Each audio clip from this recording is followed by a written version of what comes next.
found out the reading, so all good. All right, everyone. I think we're going to start. Welcome to this PhD defense. We have here Emil, who's ready to provide the presentation. Emil was supervised by Stefania Serafin and Jan Ram Brum Pedersen.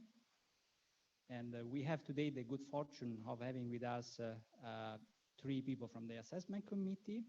We have, I will start from this side, Hanne Korensen, a professor at Herlev Gentofte Hospital. I don't speak Danish, so I hope that this was fine enough. And also associate professor at Karolinska Institute in Sweden, chairperson for the Danish Nursing Research Association, and member of the Regional Ethics Committee of the Capital Region. And her expertise, matches very much the topics of this thesis. And she has both expertise in methodological aspects like grounded theory, core studies, qualitative research, quantitative research, but also more like topic-oriented domains of expertise like family nursing, clinical trials, and nursing research. We then have Professor Judy Dodge. She's a professor and director.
To close, and this is going to be until then 1:50.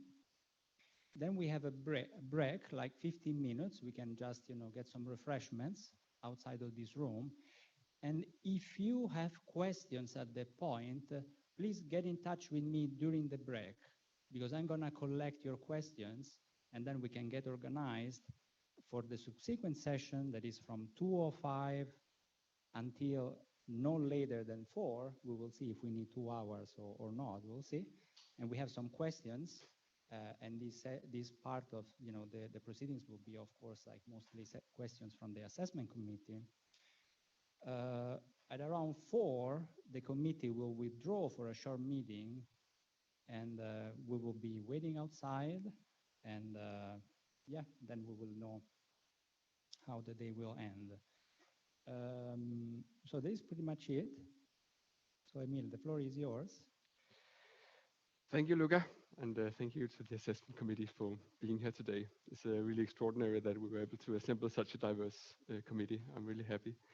And it's such an incredible honor to be able to present my work to family, friends, and colleagues and other curious spectators here today.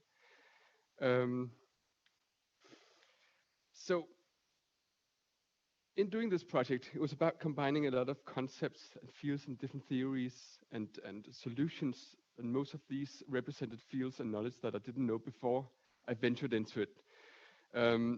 So I thought I would start with a short disclaimer and a thank you, because really, I'm not a clinician. I'm operating within the field of human-computer interaction. I know how to make virtual reality prototypes and evaluate them with the users. I needed the clinician and the users, and the older adults to actually engage to what are the things that we need to do. And I needed the context from the people, the management in Frederiksberg municipality who had the vision of what this technology might bring to the future. So I will probably get into trouble if I make the statement that this scenario, older adults, poses a problem. I think all of us in this room would like to live to an old age and enjoy a happy, healthy retirement. But none of us really want to be old, because it's not always fun to be old. It comes with a lot of health-related difficulties and problems and conditions that will need medical attention. And the aging of the population happens much faster now than it does in the past. To put it into perspective, in 2020 was the first time in recorded history where the people over the age of 60 outnumbered children under the age of 5. And in 2050, this problem will have doubled. So, what does that have to do with virtual reality? Do we just slap headsets on them and solve the problem? No. I'm not suggesting that VR is going to solve any of the real organizational structural problems of how to handle this problem that will occur. But hopefully my research can sort of transcend into areas and contribute to some of the knowledge within this field, hopefully with an impact. So the project, in essence, combined virtual reality headsets and exercise equipment to encourage physical activity among older adults. And it's not my invention. Actually, it's been around since probably in the 80s with the exergaming, in the 90s for rehabilitation purposes. But more contextually, locally, in this project, it started when my supervisor, Jon, did his PhD project in a nursing home. Upon finishing that, Frederiksberg municipality reached out to him in order to see what can we actually do and use this technology for in a rehab context in outpatient and inpatient settings. In 2018, the project started after some initial piloting that showed promise, yet difficulties with the technology. And the fundamental sort of research question posed was, can VR really be used to motivate physical activity in municipal rehabilitation programs? As a PhD student, you like to very quickly start to scoping in on the real problems, like this one. This would be very nice and very easy to just manage that. However, in this case, in an applied context, that's not exactly what happened. Once you start looking at the different theories that you don't know beforehand, everything starts to sort of branch out into different directions. And it is your sort of, you need to contain yourself because there are so many interesting niches that could really create opportunities for the future. By using lessons from the problem-based learning paradigm, I used the problem scoping to sort of put it together with the people from Frederiksberg municipality. What is it that we're trying to solve into these 4 problem areas? We have the design for older adults centered on VR. How can it actually be instigate virtual motivation for these populations? Dissemination. How does the project feed into the clinical context and facilitate dissemination and knowledge translation to the therapists? And which activities can be undertaken to support this? The implementation, much harder probably. System maintenance, how do we optimize the existing virtual reality prototypes? How can we also create new ones and evaluate those? And the last one, exploring and evaluating the longitudinal outputs and outcomes of the technology in Frederiksberg. And that includes adverse events that might emerge with this technology, feasibility and user acceptance. So what do we know up to this point when I started the PhD? Virtual reality-based rehabilitation and treatment is a very rich field. We have there's extensive research in stroke rehabilitation, on PTSD, where you can use it as a form of exposure therapy for soldiers who returned from war traumatized. You have for autism spectrum disorder, quite a lot of work since the 90s from Dorothy Strickland. And then we have a field that is pain treatment for acute pain from Hunter Hoffman. But what is virtual reality? This may seem like a simple question. So let's try to ask the audience here if you can raise your hands, and I'll propose a series of photos, and you can sort of raise your hands if you think this is virtual reality. Is this virtual reality? Got 2 hands. Raise your hands, come on. Is this virtual reality? Yeah. What about this? Yes. What about this? Yes. There is an ambiguity of defining what VR is that spans a lot of different technologies that are not necessarily commensurable. It is used sort of an umbrella term for all these different technologies, and it's been defined in relation to its immersive properties, ranging from non-immersive, just screen display, to semi-immersive, that is a little bit bigger. You might also have a little bit of interactivity with the hand controllers, and fully immersive, wearing the headset or the cave systems. But for me, it's a bit difficult to differentiate between the non-immersive and the semi-immersive, because at one point does a display ceases to be non-immersive and becomes semi-immersive. Is it such a big problem? I make the argument that it is in my thesis, because one example from Denmark, from a national clinical guidelines that is supposed to guide clinicians and practitioners into what to use in their therapy, make the guideline for VR and stroke. They based the recommendations on 29 studies. Only 3 of them used the headset. No description of what software is used or what software is used to describe or to obtain the effect. So I think that is a problem, because when you're a clinician, especially today, go out, I want to get some VR equipment because the recommendations say that we should, then what is VR? You might be shopping for a virtual reality headset. But in actuality, the studies are covering something completely different. It's a problem because immersive virtual reality is associated with more virtual reality sickness symptoms. So one article say that between 60 and 70% of users will experience some induced symptoms. But just because you have an increase does not mean that it's a problematic increase. I mean, you're always going to get an increase when you get a headset on. So, I mean, the real question is whether or not the users can tolerate this increase. And that is really where the research becomes very, very interesting. Motivation. In relation to my work with VR, I relied a lot of self-determination theory. It's a motivation theory originating in the 70s by Ryan and Deasy, 2 psychologists.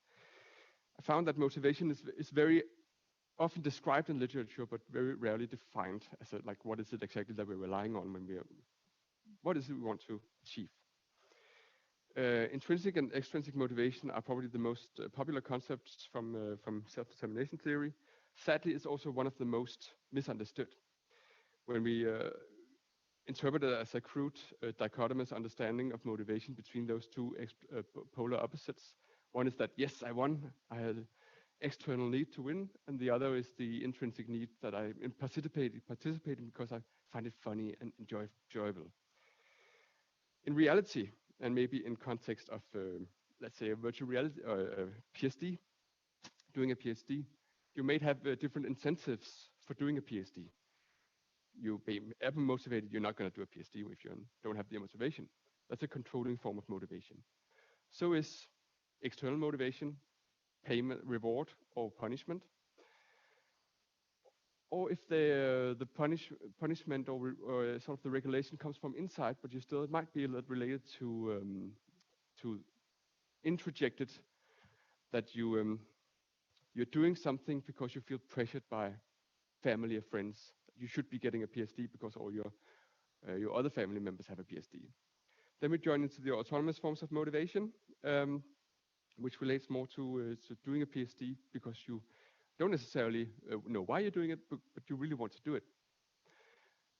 And finally, the integrated form of motivation is that you're really doing it because you have a high integrated drive to perform this activity. It might be that you're trying to save somebody from cancer, or this is really the highest, fullest form of motivation, until the intrinsic motivation, doing a PhD because it's fun, and frankly, that probably doesn't happen that often, at least all the time. So we also have the autonomous motivation, all these basic psychological needs, autonomy, competence, and relatedness that feeds into this sustainability of motivation. How can we sustain motivation through these basic needs? It's also an argument I make in my articles. And especially relatedness, because we know that loneliness is a big problem in among older adults. And there is a lack of knowledge on social VR. There isn't really that much to especially, related to immersive displays. There is a tendency to focus on competition. And for older adults, is competition neat? The literature and also the investigations that we had suggest that it's not. In literature, you have these age brackets that suggest that the willingness to compete increases during the lifespan and then decreases out after the age of 50. So for older adults, we might experience that they're less interested in competing. And there are other problems with the competition. It amplifies the individual differences if you don't adjust for it in the system. It can lead to stress and aggressiveness. If you want to know more, you can check out these very interesting articles. So before I venture into the publications, I did a pre-stage investigation, and I believe this is really important, that I realized that this setup, the interviews, semi-structured, even like with this completely structured interviews, didn't really work. When I had to interact with the older adults, I had to get friendly. I had to share experiences from my own life. I had to share with them, have a sort of a relationship with them. And that's, of course, as a researcher, where you risk going native a little bit, but it's necessary in order to conduct the research that I've done. So to present the published work, it does not follow the order that it was published in the thesis. Rather, I try to cluster it in according to these 4 different problem areas. And I'll start with the first one that covers sort of the design for motivation with the older adults. And there's also a little bit of evaluation and acceptance in this cluster. So the first paper was about trying to, how can we get down after the initial investigation to investigate what are sort of the possible solutions that can be used in these contexts, both for the outpatient center and inpatient center. And the purpose was, of course, to uncover similarities and differences between the 2 departments. Is it one size that fits all, or do we have to make separate systems? Identify some of the core challenges and barriers in the rehabilitation process as the therapist perceived it.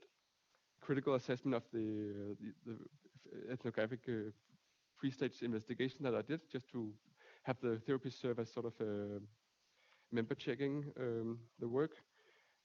And then co-create game design ideas with the therapists. And that was also in part sort of the ulterior motive here was to something that they didn't really have control over, the PhD project that was decided on a higher level.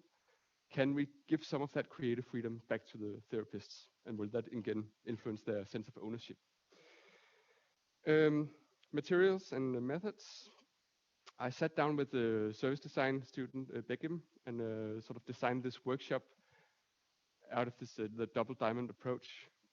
It's a bit ambitious to do in just one workshop, I admit, but just to try and scope the problem, what solutions do we have? How can we define what the core problem is, if there is a core problem indeed, and develop the solutions, virtual reality solutions. And for that, we started by using personas and empathy mapping that they decided on a fictive patient that represented sort of their core clientele. And then they did an empathy mapping for that patient.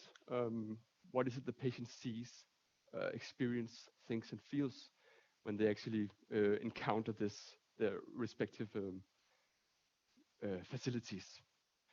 And the brainwriting activity is sort of like brainstorming, but it's a silent activity that you sit in a circle, you sketch some idea, and then after 2 minutes you pass it to the left to the next person. In that way you can create 5 ideas in a very short time if you have 5 participants.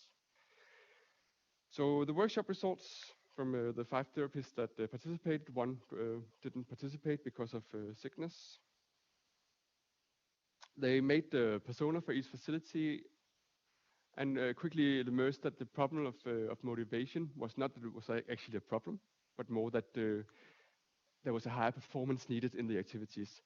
They didn't really have a problem with persistence when they, I mean, when they were in the facility, the ones that came, because they had another problem, that was that people didn't really show up for their activities. So, I mean, you can say that those people are maybe not motivated to participate, but that's not really our focus group or target group in this constellation.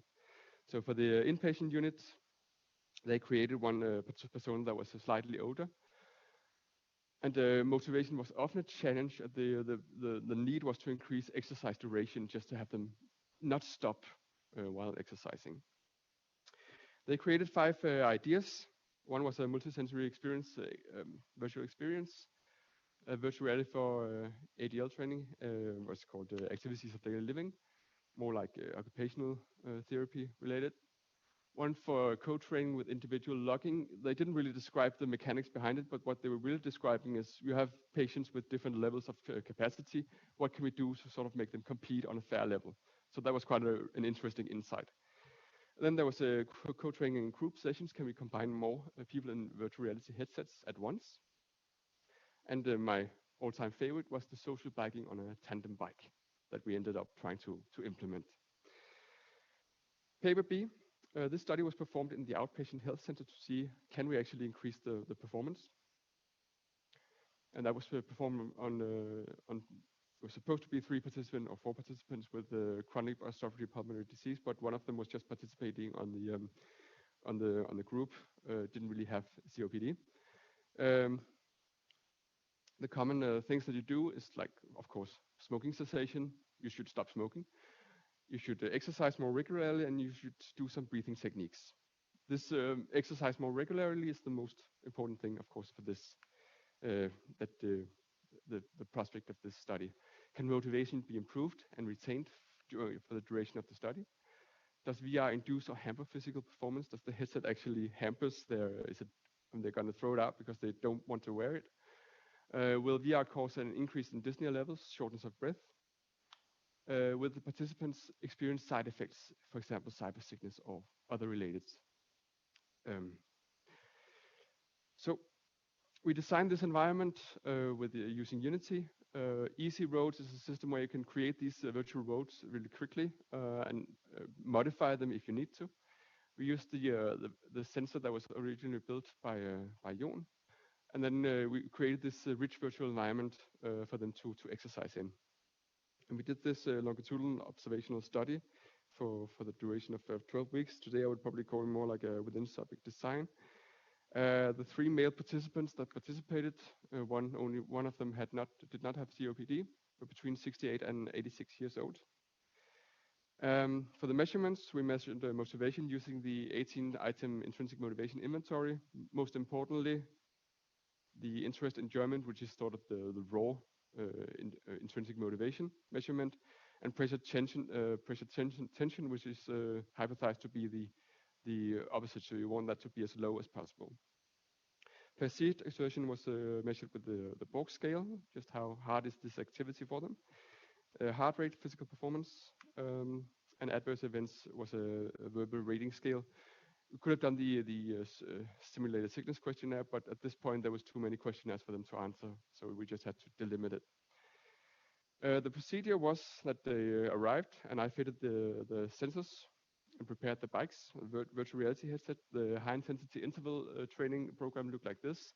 Warm up for 5 minutes, then 3 sets of 3 times 3 repetitions each. And the post test where I recorded the Borg, the VRS, the cyber sickness, the dizziness, and the heart rate monitoring, writing it down.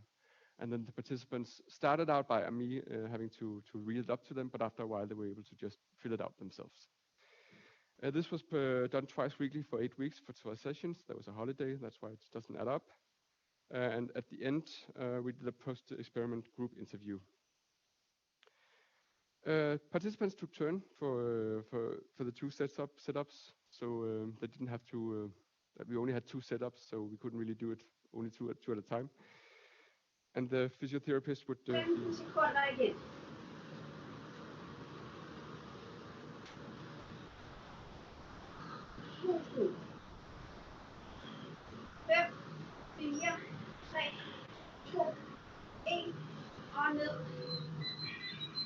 and then down in the slow period. So the results, this is for each participant in the duration of the study for interest and enjoyment and pressure tension. I think that's the most important ones for me to present here today. You can see from the very beginning there isn't really I mean, they were all motivated.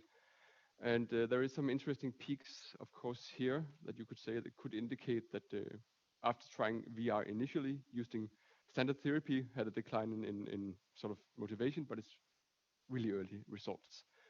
There were also some peaks here that was sort of all over the participants. That was due to a day of high humidity that caused them to experience higher than normal levels of dyspnea, and that also feeded into the IMI questionnaire. So to compare, I didn't really do inferential statistics on 3 participants, but we can see that there wasn't really any difference between the levels of motivation between the participants. Neither for pressure tension, that was about the same. And the same goes for the physiological demands and cybersickness symptoms.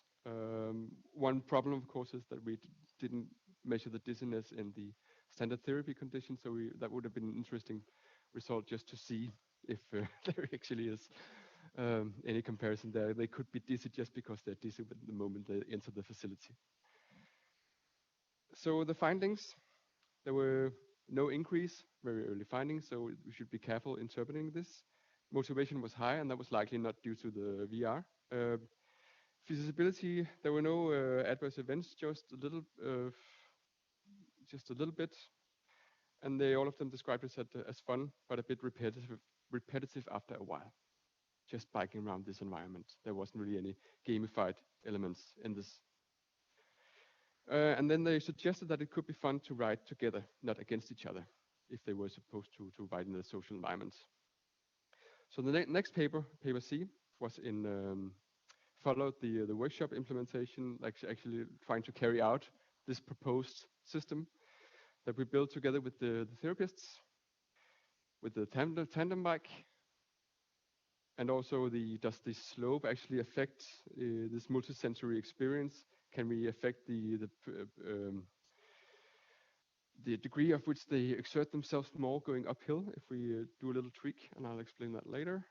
Went to Australia to perform the study with the Associate Professor Belinda Lang at the Flinders University.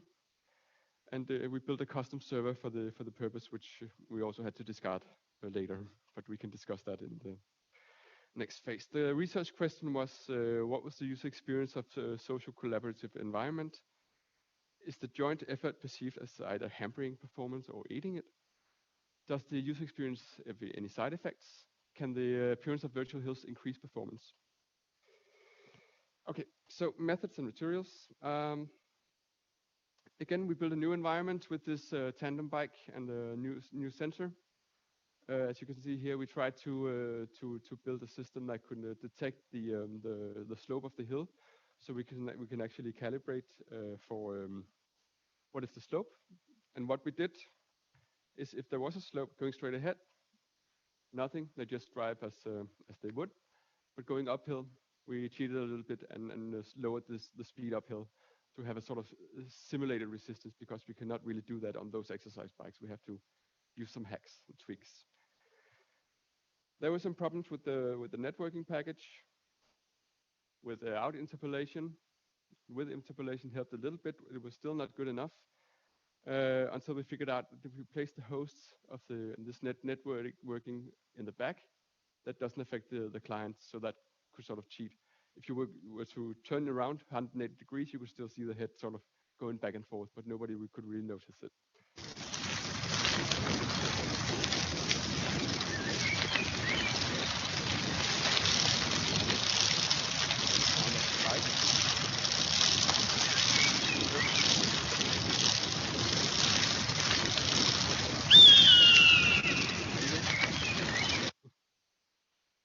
Okay, so we performed a user study together with Shannon, a physiotherapist.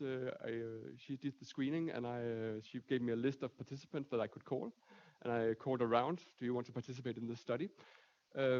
Luckily, 9 participants wanted to participate, but one dropped out because she felt bad at the day. And then we asked them to bring some family members that they could bike together with. If they didn't have a family member, they biked with a member of the research team. That gave us a total of 11 participants, 7 males, the mean age of 60 plus minus 11. Pre-test, we did the consent form, the interviews, demographic questionnaire, baseline VR sickness with using the SSQ.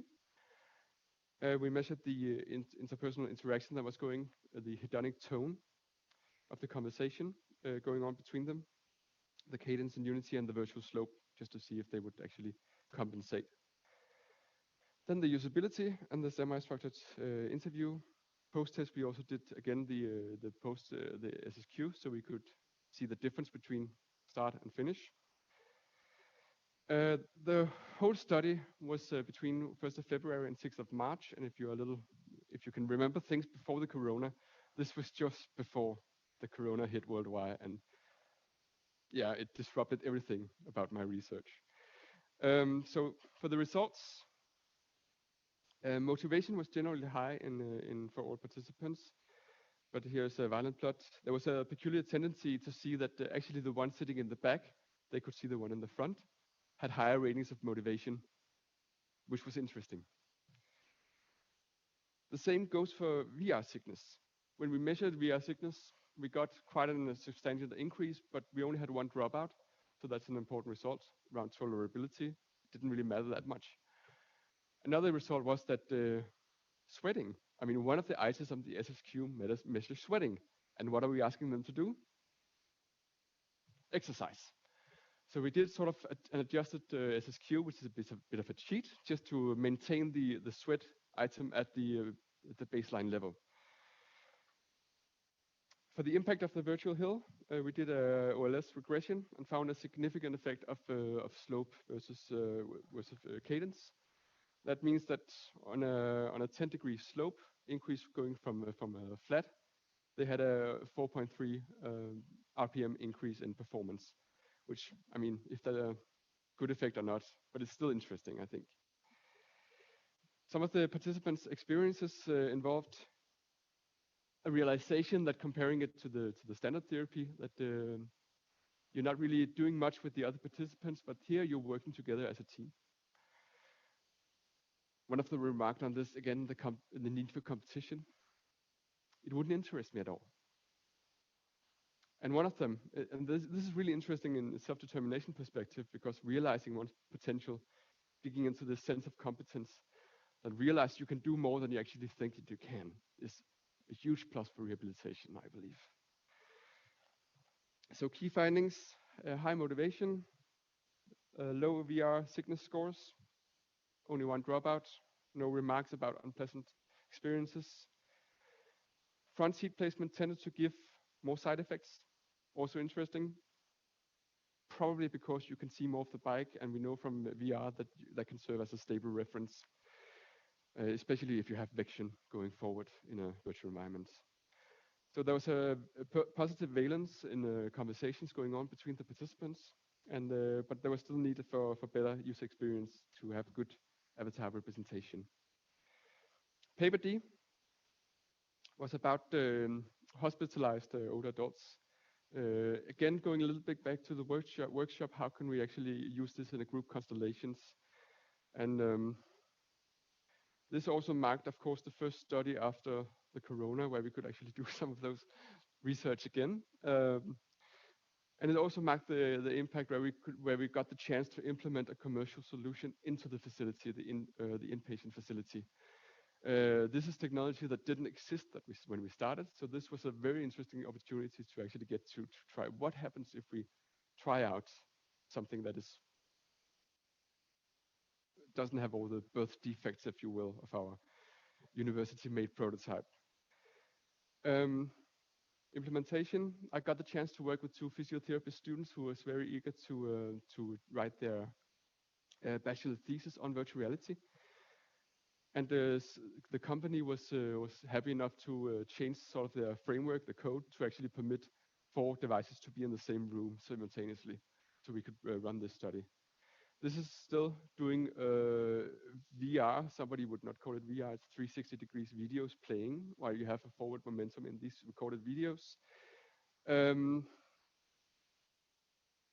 Still, it's interesting, but we weren't really able to do this avatar representation. So it was more like the co-presence and not really the or the social presence and not the co-presence. So the research aim was to explore and measure the quality of the VR group exercise experience from the patient's perspective, explore the influence of social presence, expectations and attitude towards VR, social interaction in general, social group theory, a feasible and practical solution. So we started by guiding this group that wanted to participate, and they were recruited by Adrian, the development and research physiotherapy, who didn't include any that were delirious or febrile or could not give verbal consent. Started out by recruiting him and then inviting them into this room where they then again selected which environment to do in a joint. Like, this is the environment. Today we want to go to Tivoli. Let's go to Tivoli. So they experience the same environment, transition back to refreshments and hygge, the Danish hygge, just being social, talking about the experience that they had. And then after the program, we did interviews. The whole thing ran as a convergent parallel mixed methods study where we collected quantitative data analysis, and that was in the form of session evaluation cards that they filled out after each session. Any remarks that were noted down. Did you experience any dizziness while cycling? This was made in a previous cycle. The qualitative data analysis was the semi-structured interviews and the observations that we did and analyzed in vivo. Then we did the comparison between those two clusters of qualitative and quantitative, and did an interpretation for the article. So the results from 10 participants, 50% female, between, that's not right, the age, oh yes, sorry. The average age of 80.3. Self-reported ratings of the social experience from 21 session cards indicated that it was a good experience, but they didn't really feel that they get anything out of it in terms of exercise. Nor was the social experience, the social interaction, especially meaningful. But they would still like to try to do it again. In dizziness, we only have 2 cases of people experience dizziness. One of the therapists remarked that he was already dizzy to begin with, so that might have been just that bleeding into the study. The qualitative findings indicated from just 2 in-depth interview. We should have done more, I admit.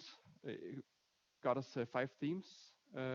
One, that it did increase exercise enjoyment, that the immersion, wearing the virtual reality headset, really inhibited social interaction. So the moment they put on the headset, they didn't talk anymore. There was discussions before and after, but not during. It was feasible and safe to use, yes. And sometimes they remarked that the physical activity was only somewhat beneficial, that they didn't really, sorry,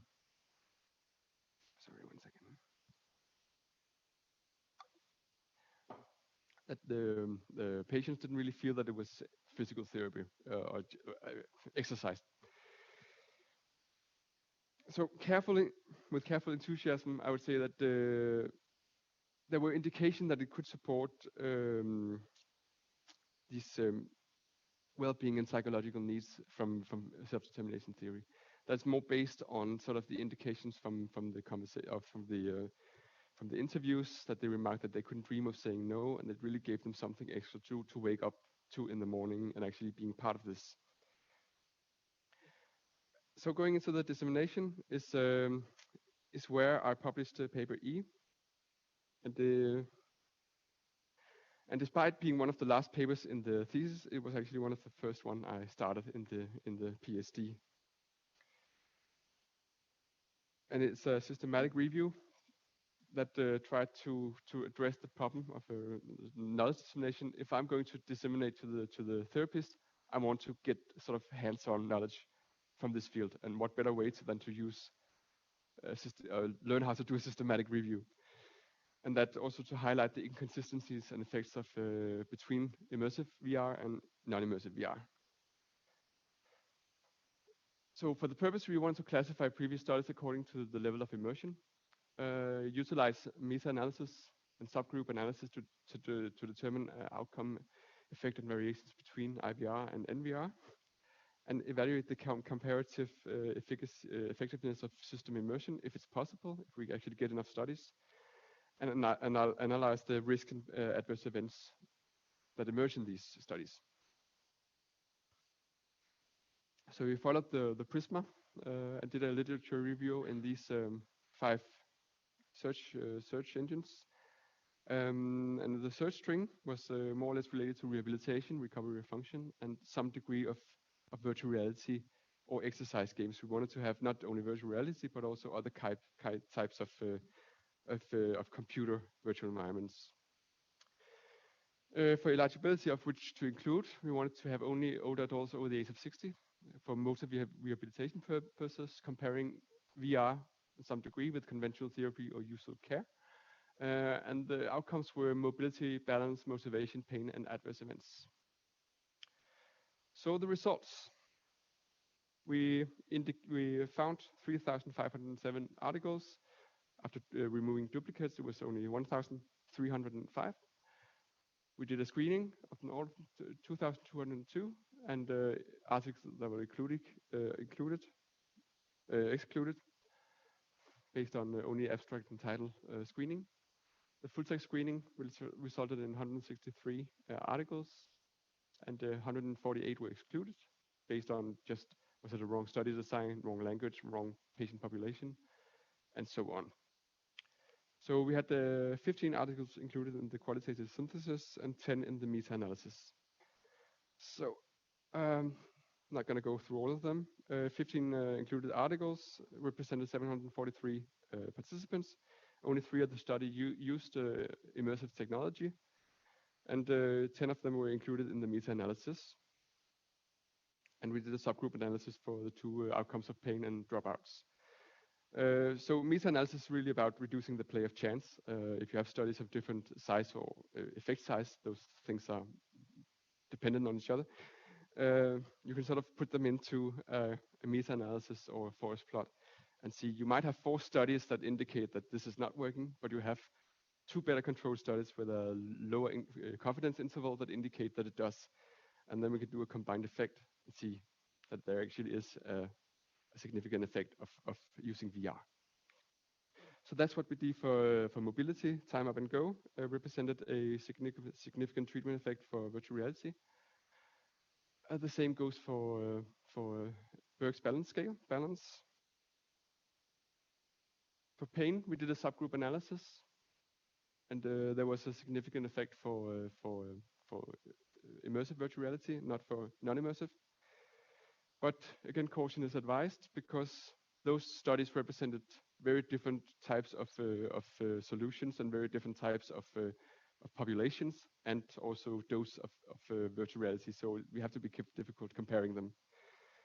One of them, the most interesting findings was in the dropouts. If you compared the immersive with the non-immersive, we found a weighted average dropout rate of 10% for the immersive studies and 5% only for the non-immersive. It was still better to be in the control, so there were less people dropping out from the control group.